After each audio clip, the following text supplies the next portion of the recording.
Jungle.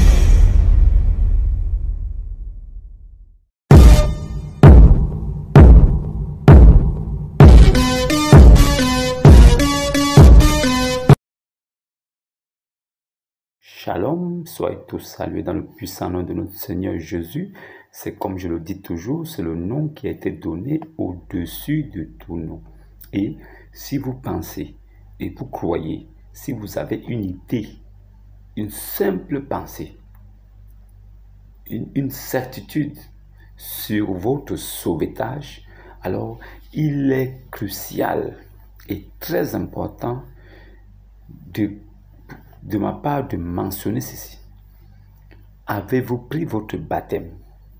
C'est la question de base pour que vous soyez un serviteur de Dieu, un véritable fils de Dieu, un véritable oint choisi.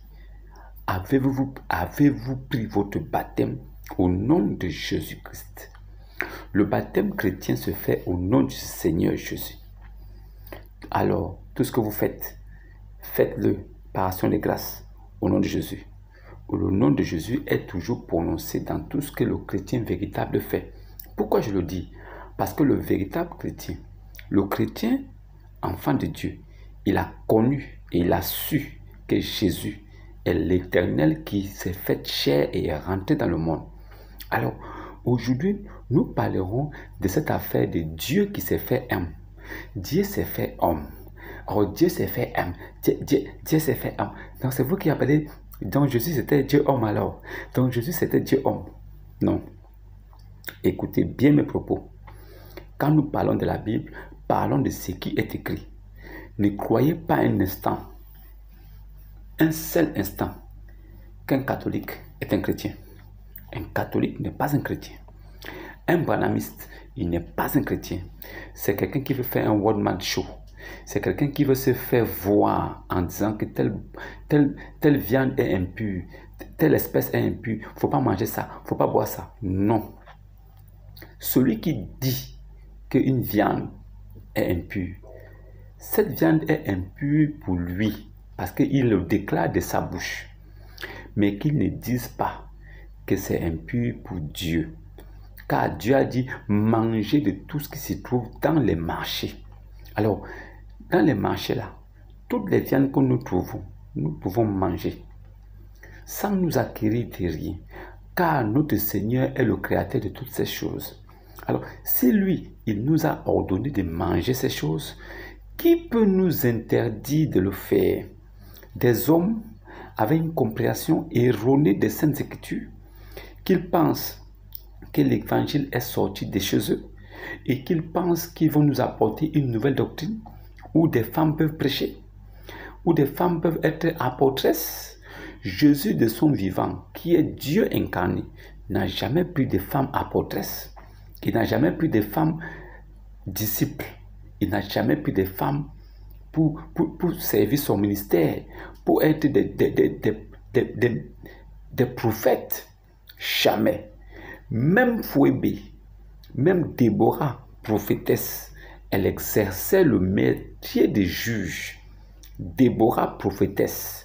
La Bible mentionne bien qu'elle était prophétesse, mais elle exerçait le métier de juge.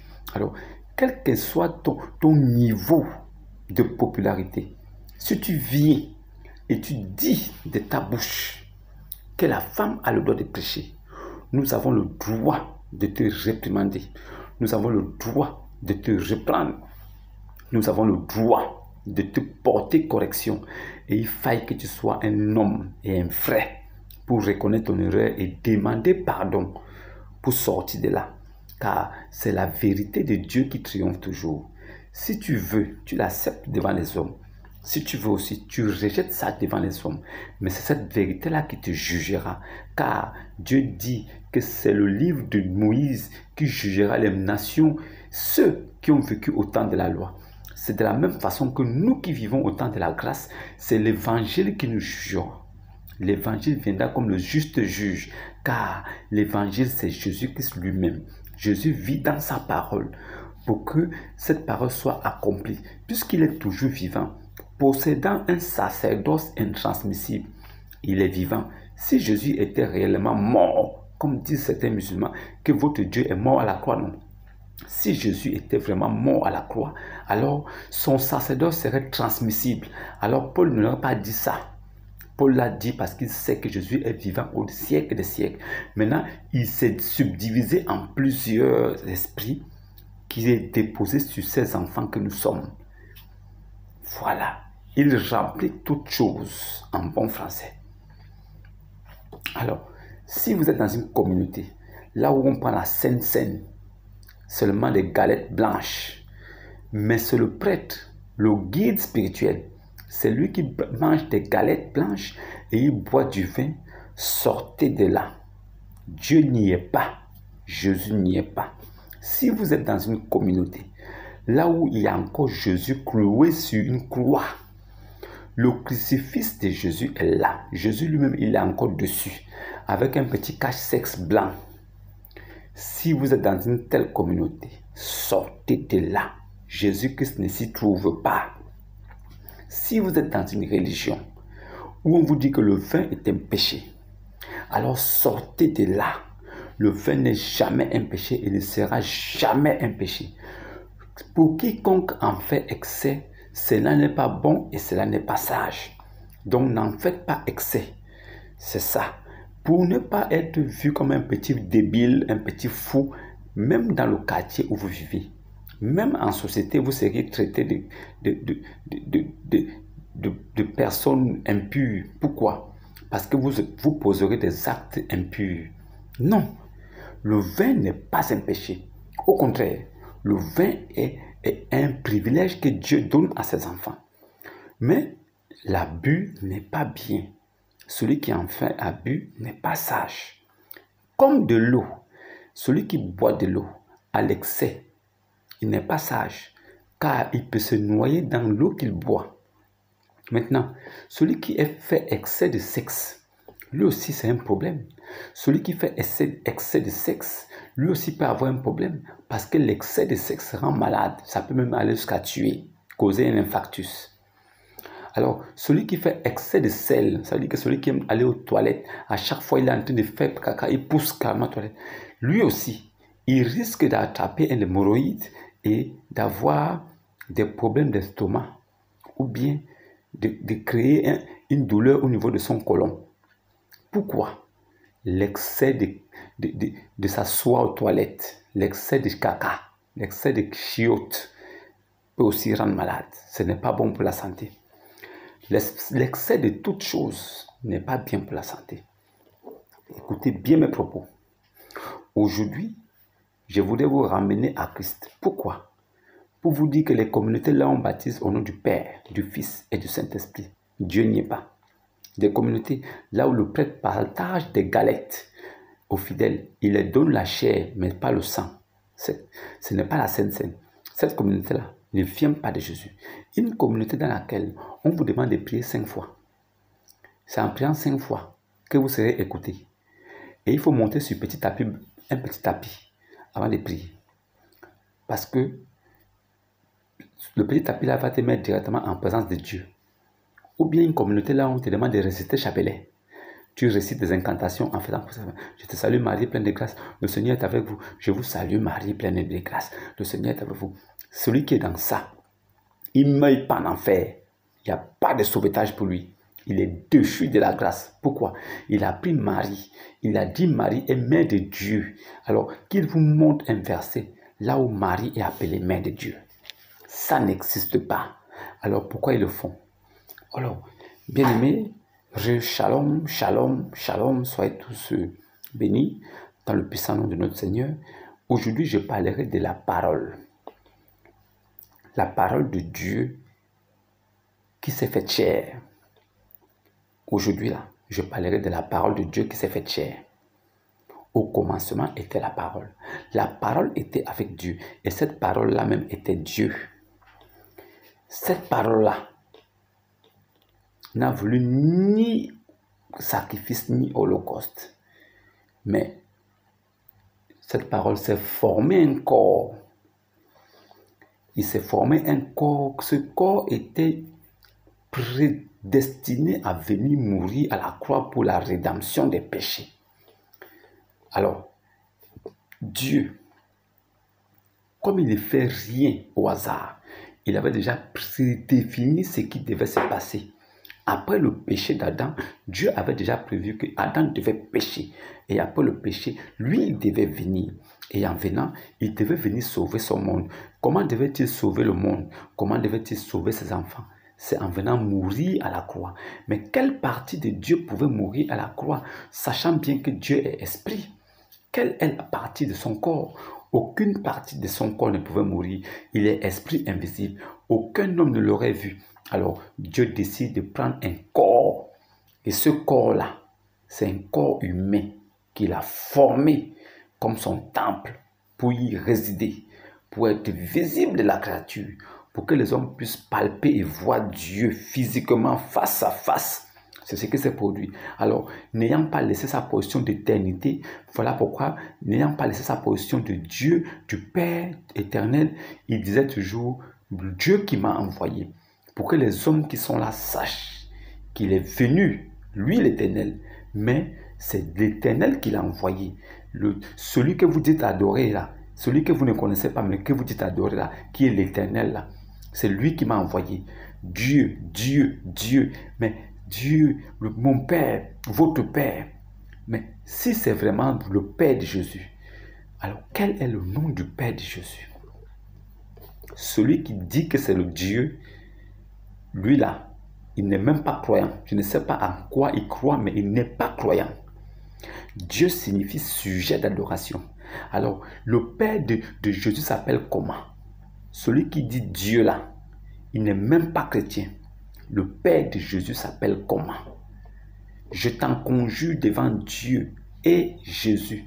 Et conjonction de coordination, d'ajout, ça veut dire que je t'en conjure devant Dieu et Jésus, ça fait deux aides, qui viendra juger le monde. Dieu et Jésus viendra. Pourquoi pas viendront? En bon français, c'est viendront, mais viendra. Cela est significatif. Alors, Dieu dit, il s'est dépouillé, se rendant semblable à un homme. Se rendant semblable à un homme.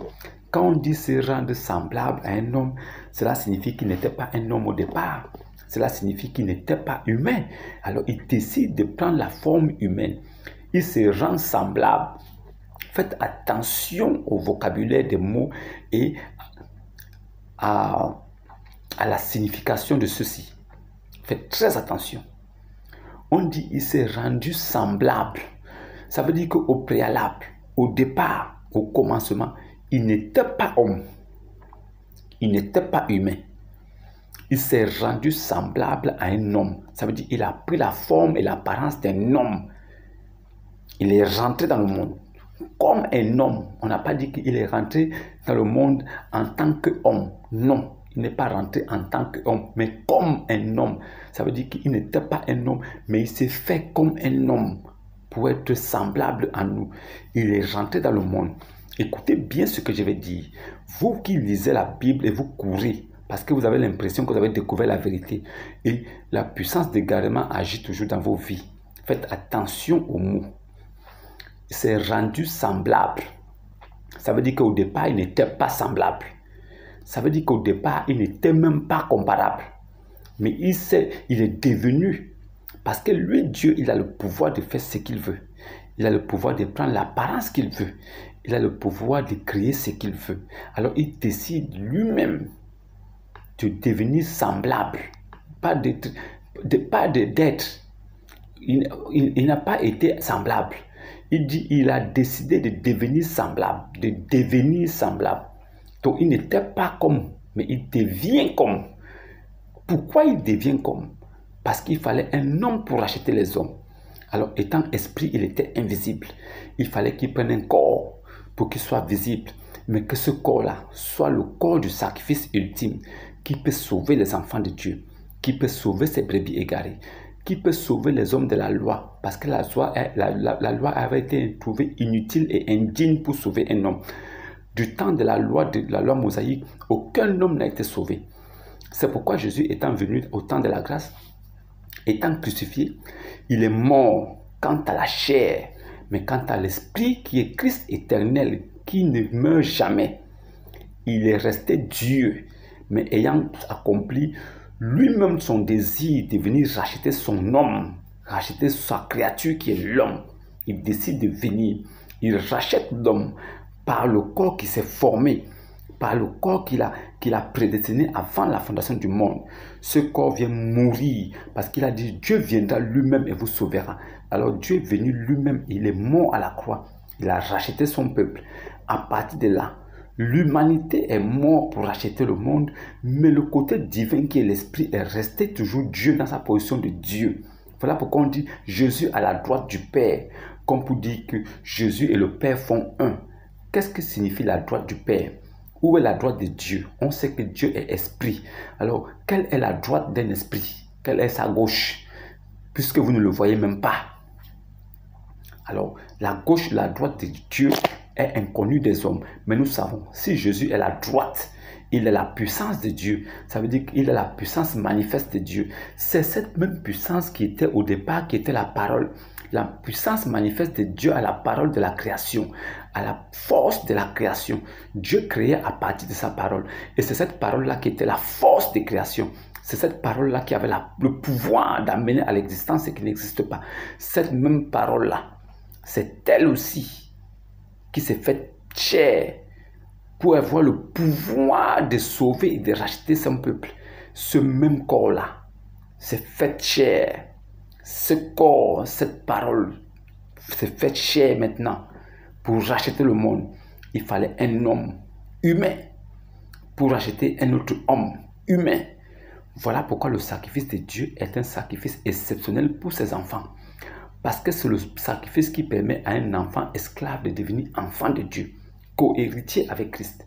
C'est pourquoi vous mourrez dans vos péchés si vous ne reconnaissez pas ce que je suis, parce qui je suis.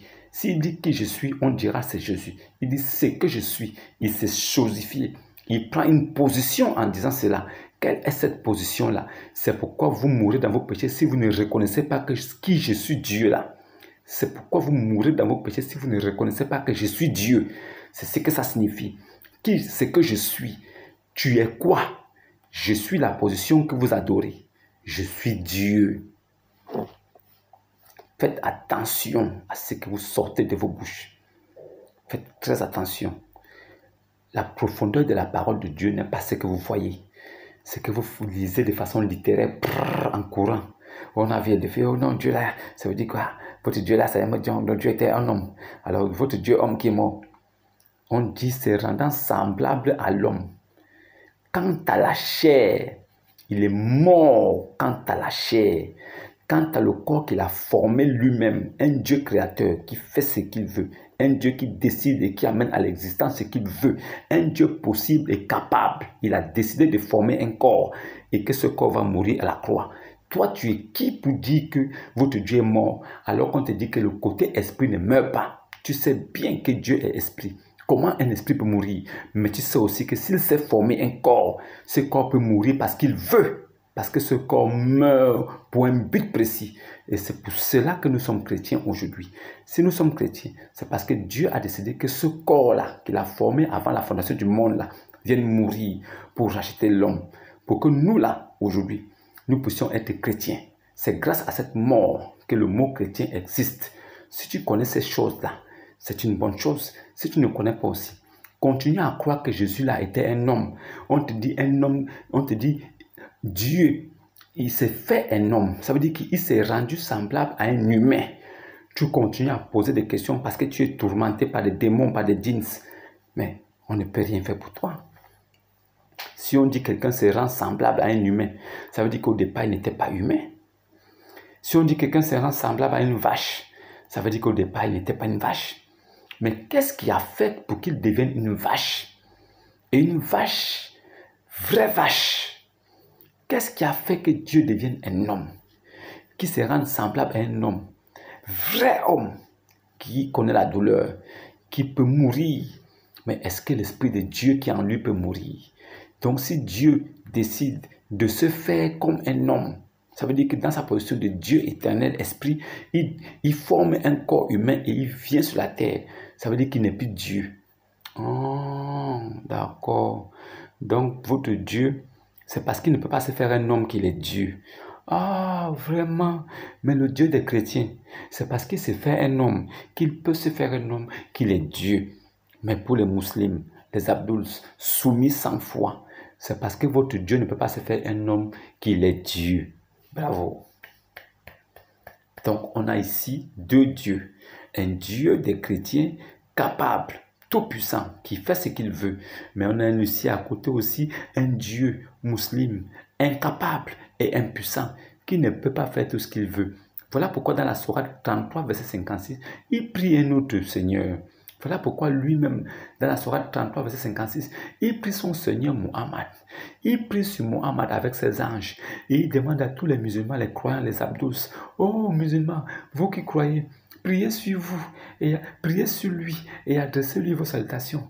Comment est-ce qu'on peut adresser les salutations et les prières à quelqu'un qui est mort, et que la mort a retenu? S'il était mort et ressuscité, on aurait dit oui, il est ressuscité, adressez-lui vos prières. Quelqu'un est mort, il a été retenu, il n'est pas ressuscité. Vous l'adressez les prières, ça va donner quoi? Depuis 1400 ans, vous priez sur lui, ça a donné quoi? Et vous ne dites même pas que, oh Seigneur, que Allah, que vraiment Allah, que ta bénédiction soit sur le prophète. Non, vous parlez directement au prophète. Oh non, Muhammad, que la bénédiction soit sur toi. Muhammad, que la bénédiction. Est-ce qu'il est vivant? Si vraiment vous respectez Allah et que vous croyez que Allah est Dieu, vous devez dire Allah, que ta bénédiction aille sur Muhammad. Oh Dieu Allah, que ta bénédiction aille sur Muhammad. Cela est crédible. Mais si vous sautez Allah, vous dites vraiment que Muhammad, que la bénédiction soit sur toi, ça veut dire qu'il est même plus que Allah. C'est ce que cela signifie. Et vous ne comprenez rien. Comme vous êtes dans un tohu-bohu, vous êtes là comme ça, vous ne comprenez pas. Nous, on analyse les mots et chaque mot. On comprend. Tous les musulmans qui prient directement pour dire que Père, salut sur toi là, ce sont des abominables, des maudits. Maudits. Si vous voulez prier Muhammad, demandez à Allah de bénir Muhammad. Parce que le vrai Dieu de l'islam, c'est Allah. Ce n'est pas Muhammad. Vous ne pouvez pas adresser vos salutations directement à Muhammad. Ce n'est pas possible. C'est de l'abomination. Demandez à Allah de bénir Muhammad. C'est plus crédible. Mais si vous dites, oh Muhammad, que la bénédiction soit sur toi. Mais Allah est où? Donc Muhammad a la bénédiction et vous laissez Allah de côté. Quoi? Il n'est pas Dieu? Vous n'avez pas compris quoi les gars? Arrêtez ça. Arrêtez ça. Revenez à Jésus. C'est lui le véritable Dieu. La lumière du monde, c'est lui la vie éternelle, c'est lui la parole de vérité. Même dans le Coran, il a appelé Kalamotullah, il a appelé Kalamatullah, la parole de Allah. Il est le verbe de Allah. Alors si Jésus est le verbe de Allah, Jésus est qui? Je ne parle pas de Issa, mais je parle de Jésus, Yassou. Alors si Yassou est appelé Kalamatullah, le verbe de Allah, la parole de Allah, il est qui? Sourate 9, verset 31. C'est Dieu. Jésus est Dieu. Voilà. J'espère que vous m'avez retenu et que vous avez compris ce que je vais dire par là. Que Dieu vous bénisse et que sa grâce surabonde sur vous. Que Dieu envoie sa bénédiction sur vous. Vous qui adorez les choses de Dieu et qui respectez la parole de Dieu. Pas ceux qui disent qu'ils croient en Dieu, mais qui ne respectent pas la parole de Dieu. Ceux-là, Dieu, Jésus ne les connaît pas. Mais ceux qui restent sur la parole de Dieu, qui l'acceptent sans tâche, ceux-là sont le nombre de bien guidés. Ceux-là sont du nombre de bien guidés. Ceux-là sont des élus. Ceux-là ont des places au paradis. Shalom et à demain. Audio Jungle.